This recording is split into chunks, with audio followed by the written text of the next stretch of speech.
ഈ കഴിഞ്ഞ ദിവസം ഏകദേശം ഒരു ഉച്ചയോട് കൂടിയാണ് ഒരു വാർത്ത പുറത്തു വന്നത്. നമ്മുടെ ആ പഴയ വിസ്മയ കേസിൽ പ്രതി കിരൺകുമാറിന്, അതായത് വിസ്മയുടെ ഭർത്താവ് കിരൺകുമാറിന്റെ ശിക്ഷാവിധി സുപ്രീം കോടതി മരവിപ്പിച്ചു എന്ന വാർത്ത. സോഷ്യൽ മീഡിയ ഹാൻഡിലുകളിൽ ഉൾപ്പെടെ ഇതെങ്ങനെ സംഭവിച്ചു എന്ന തരത്തിലാണ് ചർച്ചകൾ വന്നത്. അല്ലെങ്കിൽ അത്തരം പോസ്റ്റ് കാർഡുകളാണ് പ്രത്യക്ഷപ്പെട്ടത്. മാത്രമല്ല, സുപ്രീം കോടതി പറഞ്ഞിരിക്കുന്നത് ആത്മഹത്യാ പ്രേരണ കുറ്റം നിലനിൽക്കില്ലെന്നാണ് ഇതിന്റെ കൂടെ പറഞ്ഞിരിക്കുന്നത്. ഇതിന്റെ ഒരു നിയമവശം എന്താണ്? എങ്ങനെയാണ് സുപ്രീം കോടതി ഇത്തരത്തിലൊരു തീരുമാനത്തിൽ എത്തിയത്? കിരൺകുമാർ കുറ്റക്കാരനല്ലെന്ന് സുപ്രീം കോടതിക്ക് എങ്ങനെയാണ് തോന്നിയത്? ഇവിടെ സുപ്രീം കോടതി കിരൺകുമാർ കുറ്റക്കാരനല്ല എന്ന് തോന്നിയിട്ടുമില്ല, വിധിച്ചിട്ടുമില്ല. സുപ്രീം കോടതി ആ വിഷയത്തിലേക്ക് കടന്നിട്ട് പോലുമില്ല. അതായത് കേസിന്റെ മെറിറ്റിലേക്കൊന്നും സുപ്രീം കോടതി കടന്നിട്ടില്ല. കേസിൽ സുപ്രീം കോടതി തലയിട്ടിട്ട് പോലുമില്ല. സുപ്രീം കോടതി ഇടപെടുന്ന എവിടെയാണ്? ആ കാര്യം നമുക്കൊന്ന് പരിശോധിക്കാം. അതായത് ഈ കേസിൽ ട്രയൽ കോടതി, കീഴ്ക്കോടതി 10 വർഷത്തെ ശിക്ഷ വിധിക്കുന്നു. ആ ശിക്ഷയ്ക്ക് പ്രതി ഹൈക്കോടതിയിൽ അപ്പീൽ പോകുന്നു. അതായത് കീഴ്ക്കോടതിയിലെ വിധിക്കെതിരെ ഹൈക്കോടതിയിൽ അപ്പീലിന് പോകാൻ കിരൺകുമാറിന് നിയമപരമായി അനുവാദമുണ്ട്. ആ അനുവാദത്തിന്റെ അടിസ്ഥാനത്തിൽ അദ്ദേഹം ഹൈക്കോടതിയിൽ അപ്പീൽ കൊടുക്കുന്നു.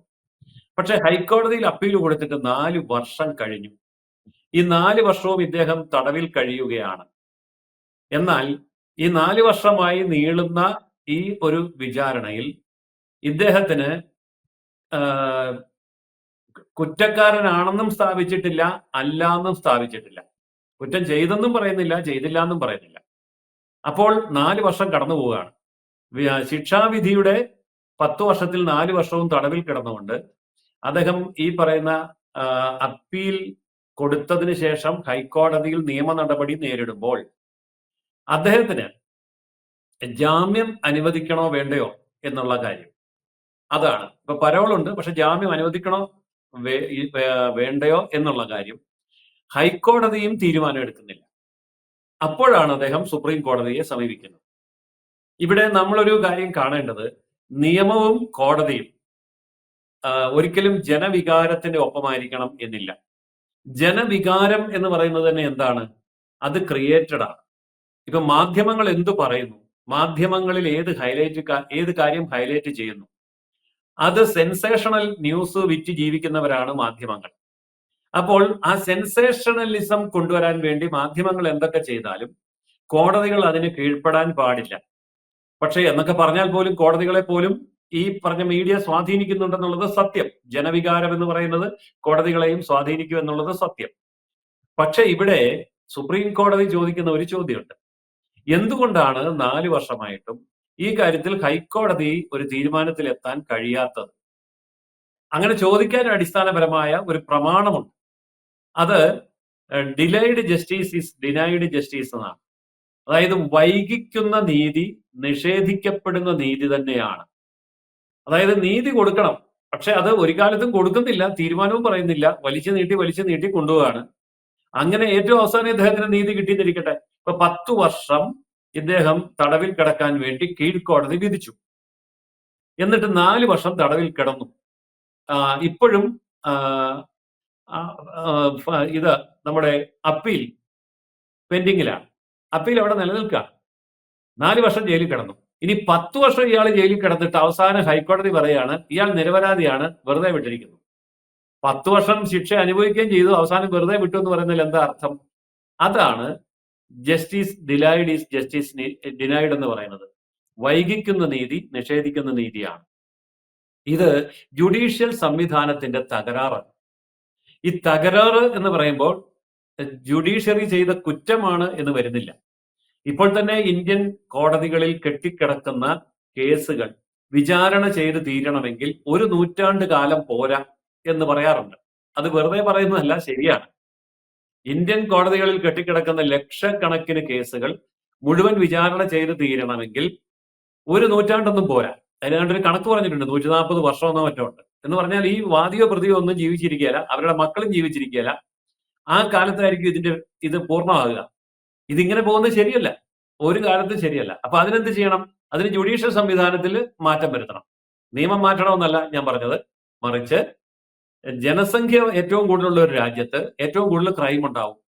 ഏറ്റവും കൂടുതൽ ലീഗൽ ഇഷ്യൂസ് ഉണ്ടാവും. അപ്പോൾ ഏറ്റവും കൂടുതൽ കേസ് വരും, ട്രയൽ വരും. അങ്ങനെ വരുമ്പോൾ ഉണ്ടാകുന്ന സ്വാഭാവികമായ ഒരു ഡിലേ ആണിത്. പക്ഷേ എങ്കിൽ പോലും നമ്മൾ മനസ്സിലാക്കേണ്ട ഒരു കാര്യം, ഇവിടെ നീതി ലഭിക്കേണ്ട ആൾക്കാരുണ്ട്. ചിലപ്പോൾ വാദിക്കായിരിക്കും നീതി കിട്ടേണ്ടത്, ചിലപ്പോൾ പ്രതിക്കായിരിക്കും നീതി കിട്ടേണ്ടത്. നീതി ലഭിക്കേണ്ട ഒരു വിഭാഗത്തിന് നീതി ലഭിക്കാതെ പോകുന്നു എന്ന സത്യം സുപ്രീം കോടതി ഇവിടെ ചൂണ്ടിക്കാണിക്കുകയാണ് ചെയ്തത്. അപ്പോൾ സുപ്രീം കോടതിയെ സംബന്ധിച്ചിടത്തോളം നിയമപരമായി ഈ കേസിനകത്ത് തലയിട്ടിട്ട് കേസിൽ തീരുമാനമെടുക്കാൻ സുപ്രീം കോടതി ഉദ്ദേശിക്കുന്നില്ല. കാരണം ഇത് ഹൈക്കോടതിയുടെ മുമ്പാകെ വിചാരണയിലിരിക്കുന്ന കേസാണ്. ഒറ്റ ക്വസ്റ്റ്യനേ ഉള്ളൂ, എനിക്ക് ജാമ്യം കിട്ടാത്തത് ശരിയാണോ? എനിക്ക് ജാമ്യം തന്നുകൂടെ? ഈ ഹൈക്കോടതി എനിക്ക് ജാമ്യം തരുന്നില്ല എന്ന് സുപ്രീം കോടതിയിൽ പരാതി പറയുമ്പോൾ സുപ്രീം കോടതിയെ സംബന്ധിച്ചിടത്തോളം ആ ഒരൊറ്റ പോയിന്റ് മാത്രം നോക്കിയാൽ മതി. ബാക്കി ഇദ്ദേഹം ചെയ്ത കൊലപാതകം ശരിയാണോ, അദ്ദേഹത്തിന്റെ സ്വഭാവം ശരിയാണോ, കുറ്റവാളിയാണോ അല്ലയോ, ഇതൊന്നും നോക്കേണ്ട ചുമതലയിലേക്ക്, അതായത് കേസിന്റെ മെറിറ്റിലേക്ക് സുപ്രീം കോടതി കടക്കുന്നില്ല എന്നാണ് ഇപ്പോൾ നമ്മൾ മനസ്സിലാക്കേണ്ടത്. പക്ഷേ ഇത്തരത്തിൽ സുപ്രീം കോടതി കേസിന്റെ മെറിറ്റിലേക്കൊന്നും കടന്നിട്ടില്ല. സുപ്രീം കോടതി നിയമത്തിന്റെ ചില കാര്യങ്ങളാണ് പറഞ്ഞിരിക്കുന്നത് എന്നൊക്കെയുള്ളത് വ്യക്തമാണ്. പക്ഷേ അവിടെ ഒരു ചോദ്യം ബാക്കിയാണ് ജയസൂര്യൻ സാർ. നമ്മുടെ നിയമത്തിന്റെ ഇത്തരം പഴുതുകൾ തരുന്ന ഒരു തരം മെസ്സേജ് ഉണ്ട്. വിസ്മയ കേസിൽ കിരൺകുമാർ എത്രമാത്രം വിസ്മയെ ദ്രോഹിച്ചിരുന്നു എന്നുള്ളത് വിസ്മയുടെ തന്നെ ഫോൺ പരിശോധിച്ചതിലൂടെയൊക്കെ മനസ്സിലായ, അല്ലെങ്കിൽ ആ സമയത്ത് വന്ന ജയസൂര്യൻ സാർ പറഞ്ഞതുപോലെ പലതും മാധ്യമ സൃഷ്ടികളായിരിക്കാം, എങ്കിലും അത്തരത്തിൽ ഉയർന്നു വന്ന ഒരു ജനവികാരത്തിലൂടെ തന്നെ നമുക്ക് മനസ്സിലാക്കാം.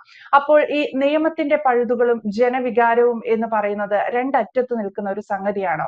അത്തരത്തിൽ എന്ത് ചെയ്താലും നിയമത്തിന്റെ ചില പഴുതുകൾ ഇവിടെ അവശേഷിക്കുന്നുണ്ട്, അതുകൊണ്ട് ഇതൊന്നും വലിയൊരു സീരിയസ് പ്രശ്നങ്ങളല്ല എന്നൊരു മെസ്സേജ് സുപ്രീം കോടതിയുടെ ഈ ഒരു വിധിയിലൂടെ നമ്മുടെ സമൂഹത്തിന് നൽകുന്നുണ്ടോ? ഇല്ല, അങ്ങനെ നൽകുന്നില്ല. ഞാനൊരു ഉദാഹരണം പറയാം. നമ്പി നാരായണൻ കേസ്, അതായത് ചാരവൃത്തി കേസ്, കേരളത്തെ പിടിച്ചു കുലുക്കിയ കേസാണ്. മുഖ്യമന്ത്രി സ്ഥാനം കരുണാകരന് നഷ്ടപ്പെടാൻ ഇടയായ കേസാണ്. അന്ന് ഞാൻ അടക്കമുള്ള ആൾക്കാർ ഈ നമ്പി നാരായണനെതിരായിരുന്നു. കാരണം ഇന്ത്യയുടെ പ്രതിരോധ രഹസ്യങ്ങൾ ചോർത്തിക്കൊടുത്ത ചാരനാണ് അദ്ദേഹം എന്ന് പറയുമ്പോൾ മാധ്യമങ്ങൾ മുഴുവൻ അത് എത്രയോ വർഷങ്ങളായിട്ട് ആഘോഷിച്ചുകൊണ്ട് നടന്നു. പൊതുസമൂഹം അത് 100% വിശ്വസിച്ചു. അദ്ദേഹം പ്രതിക്കൂട്ടിൽ നിന്നു. അദ്ദേഹത്തിന് ലഭിക്കേണ്ട ശമ്പളം പോയി, പ്രമോഷൻ പോയി, പത്മഭൂഷൺ പോയി, എല്ലാം നഷ്ടപ്പെട്ടു. ഭാരതത്തിന്റെ ശാസ്ത്ര പുരോഗതിക്കും പ്രതിരോധ പുരോഗതിക്കും വേണ്ടി അങ്ങേയറ്റ ആത്മാർത്ഥമായി പ്രവർത്തിച്ച ആ വ്യക്തി, ആ ശാസ്ത്രജ്ഞൻ ക്രൂരമായി തെറ്റിദ്ധരിക്കപ്പെട്ടു. രാജ്യത്തിന്റെ മുഴുവൻ മുമ്പിൽ, ലോകത്തിന്റെ മുഴുവൻ മുമ്പിൽ തെറ്റിദ്ധരിക്കപ്പെട്ടു.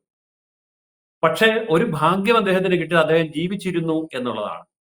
അദ്ദേഹം ഈ മാനസികാഘാതത്തിൽ മരിച്ചു പോയിരുന്നു എന്നിരിക്കട്ടെ, അദ്ദേഹത്തിന് ഇതിനെതിരെ പോരാടാൻ അവസരം കിട്ടുമായിരുന്നില്ല, നിയമപരമായി മുന്നോട്ട് പോകാൻ പറ്റുമായിരുന്നില്ല, എവിഡൻസ് ഉണ്ടാകുമായിരുന്നില്ല. അവസാനം കുറ്റവാളിയായ രാജ്യദ്രോഹിയായി അദ്ദേഹം മരിച്ചു പോകുമായിരുന്നു. പക്ഷെ ഭാഗ്യം കൊണ്ട് ദൈവം അദ്ദേഹത്തിന് ആയുസ് നീട്ടിക്കൊടുത്തു. ആ കേസ് അവസാനം തെളിഞ്ഞു. അതായത് ചാരവൃത്തി കേസിൽ ശാസ്ത്രജ്ഞനായ നമ്പി നാരായണൻ കുറ്റവാളി അല്ല എന്ന് തെളിഞ്ഞു. ജുഡീഷ്യൽ സംവിധാനവും രാഷ്ട്രവും പൊതുസമൂഹവും അദ്ദേഹത്തോട് മാപ്പ് പറയേണ്ട അവസ്ഥ വന്നു. മാപ്പ് പറഞ്ഞു എന്ന് പറഞ്ഞാൽ സാങ്കേതികമായിട്ടല്ല ഞാൻ പറയുന്നത്, എങ്കിൽ പോലും തെറ്റിദ്ധരിക്കപ്പെട്ടു എന്നുള്ള അവസ്ഥ വെളിവായി. എത്രയോ പതിറ്റാണ്ടുകൾക്ക് ശേഷം, അതിന്റെ പേരിൽ മുഖ്യമന്ത്രി സ്ഥാനം നഷ്ടപ്പെട്ട കരുണാകരൻ മരിച്ചതിന് ശേഷം ആണ് ഇതൊക്കെ തെളിഞ്ഞു വരുന്നതെന്ന് ഓർക്കണം. അപ്പൊ അത്രയും ഗുരുതരമായ ഒരു കേസ്, രാജ്യത്തെയും ലോകത്തെയും പിടിച്ചു കുലുക്കിയ കേസ്, ആ കേസ് വ്യാജമായിരുന്നു. നമ്പി നാരായണനെതിരായിട്ടുണ്ടായിരുന്ന തെളിവുകൾ വ്യാജമായിരുന്നു, കെട്ടിച്ചമച്ചതായിരുന്നു, അത് ഗൂഢാലോചനയായിരുന്നു എന്നുള്ളത് തെളിയിക്കാൻ എത്രയോ പതിറ്റാണ്ടുകളാണ് ഇന്ത്യ മഹാരാജ്യത്ത് വേണ്ടി വന്നത്. അപ്പോൾ അത് ജുഡീഷ്യൽ സംവിധാനത്തിലെ നമ്മളുടെ ഒരു പോരായ്മയാണോ എന്ന് ചോദിച്ചാൽ അതിന് ജനസംഖ്യയുമായി ബന്ധമുണ്ട് എന്നാണ് എനിക്കുള്ള മറുപടി. ഇപ്പൊ ഗൾഫ് രാജ്യങ്ങളിൽ പോകുമ്പോൾ അവിടെ 14 ദിവസം കൊണ്ട് വധശിക്ഷ വിധിക്കുന്നുണ്ട്. എല്ലാ ട്രയലും പൂർത്തിയാക്കി 15ാമത്തെ ദിവസം തലവെട്ടി കൊല്ലും ഗൾഫ് രാജ്യങ്ങളിൽ. അതിന്റെ കാരണം എന്താന്ന് ചോദിച്ചാൽ, ഒരു കാരണം, നമ്മുടെ കേരളത്തിലെ ഒരു പഞ്ചായത്തിന്റെ ജനസംഖ്യ മാത്രമാണ് ഗൾഫിലെ ഒരു രാജ്യത്തൊക്കെ ഉള്ളത്. കൂടി വന്നാൽ ഒരു ജില്ലയുടെ ജനസംഖ്യ, അത്രയൊന്നും ഇല്ല. ഒരു പഞ്ചായത്ത് അത്രേ ഉള്ളൂ. ഒരു പഞ്ചായത്തിലെ ഒരു താലൂക്കിലും ഒക്കെ ജനസംഖ്യയേ ഉള്ളൂ അവിടെ. അപ്പൊ അവിടെ കുറ്റകൃത്യങ്ങൾ വളരെ കുറവാണ്. അവിടുത്തെ ജുഡീഷ്യൽ സംവിധാനത്തിന് കൈകാര്യം ചെയ്യാവുന്നതേ ഉള്ളൂ. പക്ഷെ 146 കോടി ജനങ്ങളുള്ള, അത് ആ വലിപ്പമൊന്നും ഇന്ത്യക്കാരനോ മലയാളിക്കോ പറഞ്ഞാൽ മനസ്സിലായാലും, അതുകൊണ്ട് ഞാനൊരു ഉദാഹരണത്തിൽ കൂടെ പറയാം. വടക്കേ അമേരിക്കയിലെ മുഴുവൻ രാജ്യങ്ങളും തെക്കേ അമേരിക്കയിലെ മുഴുവൻ രാജ്യങ്ങളും യൂറോപ്പിലെ മുഴുവൻ രാജ്യങ്ങളും ആസ്ട്രേലിയൻ ഭൂഖണ്ഡത്തിന് ചുറ്റുമുള്ള മുഴുവൻ രാജ്യങ്ങളും 4 മഹാഭൂഖണ്ഡങ്ങളിലെ മുഴുവൻ രാജ്യങ്ങളും കൂടെ ഒന്നിച്ചു കൂട്ടിയാൽ എത്ര കോടി ജനസംഖ്യ വരും? 94 രാജ്യങ്ങൾ വരും.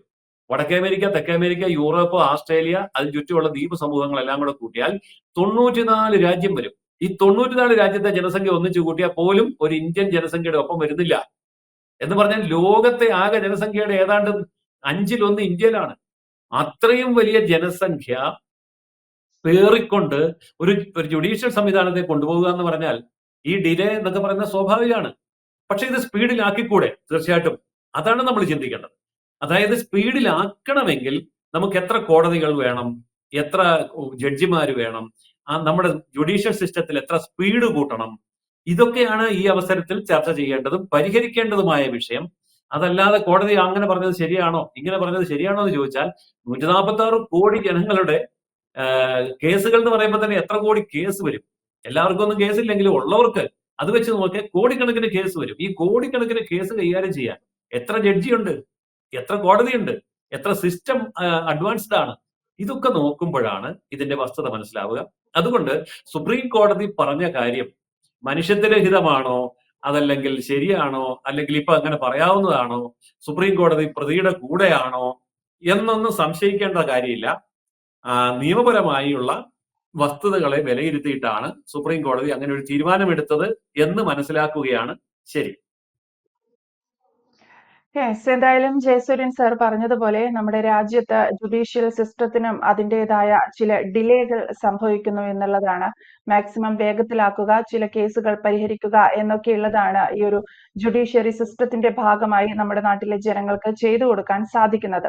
പക്ഷേ വിസ്മയ കേസിൽ കിരൺകുമാറിന്റെ കാര്യത്തിൽ സുപ്രീം കോടതിയിൽ നിന്ന് വന്നിരിക്കുന്ന ഈ ഒരു വിധി, ശിക്ഷാവിധി മരവിപ്പിക്കണം എന്നുള്ള സുപ്രീം കോടതിയുടെ ഉത്തരവ് പൊതുവെ ജനവികാരത്തിൽ വലിയൊരു സങ്കടം ഉണ്ടാക്കിയിട്ടുണ്ട് എന്നുള്ളതാണ്. സാറ് സൂചിപ്പിച്ചതുപോലെ പലരും ചിന്തിക്കുന്നത് പ്രതിയുടെ കൂടെയാണോ സുപ്രീം കോടതി എന്നൊക്കെ തരത്തിലാണ് സോഷ്യൽ മീഡിയകളിൽ ഉൾപ്പെടെ വരുന്ന കമന്റുകളും കാര്യങ്ങളും ഒക്കെ. പക്ഷെ പൊതുജന വികാരം എന്ന് പറയുന്നത് കോടതികളെയും സ്വാധീനിക്കാറുണ്ട് എന്ന കാര്യം നമ്മൾ വിസ്മരിക്കരുത്. പക്ഷേ സുപ്രീം കോടതി ഈ വിസ്മയ കേസിന്റെ മെറിറ്റുകളിലേക്കൊന്നും കടന്നിട്ടില്ല എന്നതും ഇവിടെ ശ്രദ്ധേയമാണ്, വ്യക്തമാണ്. Thank you Jayasuryan sir.